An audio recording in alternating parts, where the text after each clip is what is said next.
ಮಧ್ವಾನುಜರಾದ ಶ್ರೀ ವಿಷ್ಣುತೀರ್ಥರ ಸತ್ಪರಂಪರೆಯನ್ನು ಬೆಳಗಿದ ಮಹನೀಯರು ಅನೇಕರು.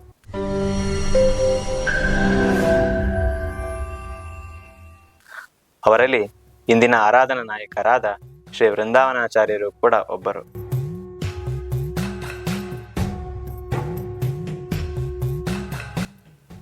ಭಗವಂತನ ಆಜ್ಞೆಯಿಂದ ದೇವತೆಗಳು ತಮ್ಮ ಸಾಧನೆ ಹಾಗೂ ಭಕ್ತಜನರ ಉದ್ಧಾರಕ್ಕಾಗಿ ಭೂಮಿಯಲ್ಲಿ ಅವತಾರ ಮಾಡುತ್ತಾರೆ. ಅವರಲ್ಲಿ ಶ್ರೀ ವೃಂದಾವನಾಚಾರ್ಯರು ಇಂದ್ರಪದ ಯೋಗ್ಯರೆನಿಸಿದವರು.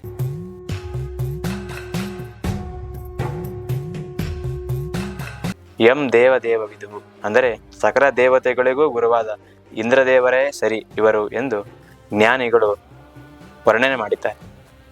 ಹೀಗಿರುವಾಗ ಇವರು ವಾದಿರಾಜ ಕಾಲದಲ್ಲಿ ಏಡಮುಖ ಬ್ರಾಹ್ಮಣನಾಗಿ ಅವತಾರ ಮಾಡಿ ಶ್ರೀ ಗುರುರಾಜರ ವಿಶೇಷ ಸೇವೆಯನ್ನು ಮಾಡುತ್ತಾರೆ.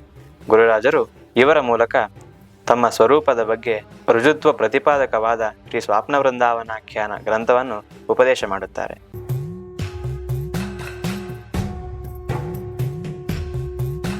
ಇಂತಹ ಯೋಗಿ ಜೀವಿಯು ಉಡುಪಿಯ ಇನ್ನ ಗ್ರಾಮದಲ್ಲಿ ಜನಿಸುತ್ತಾರೆ. ಬ್ರಾಹ್ಮಣ ಕುಟುಂಬದ ಶ್ರೀ ಕೃಷ್ಣಾಚಾರ್ಯ, ಶ್ರೀ ಹನುಮಂತಾಚಾರ್ಯ ಹಾಗೂ ವಿಠಲಾಚಾರ್ಯರೆಂಬ 3 ಜನ ಅಣ್ಣ ತಮ್ಮಂದಿರು ಇರುತ್ತಾರೆ. ಅವರಲ್ಲಿ ಕೃಷ್ಣಾಚಾರ್ಯರ ಮಕ್ಕಳಾಗಿ ಶ್ರೀ ಶ್ರೀನಿವಾಸ ಎಂಬ ನಾಮದೊಂದಿಗೆ ಜನಿಸುತ್ತಾರೆ. ಅದು ಮಧ್ವರ ಹೃದಯದಲ್ಲಿ ಉಡುಪಿಯಲ್ಲಿ ಸಿಗುತ್ತೆ ಎನ್ನುವ ಏಕೈಕ ಕಾರಣದಿಂದ ಕೃಷ್ಣ ದ್ವಾರಕೆಯನ್ನು ಬಿಟ್ಟು ಉಡುಪಿಗೆ ಬಂದಿದ್ದಾನೆ. ಇದು ನಮ್ಮ ಆಚಾರ್ಯರ ಮಹಿಮೆ.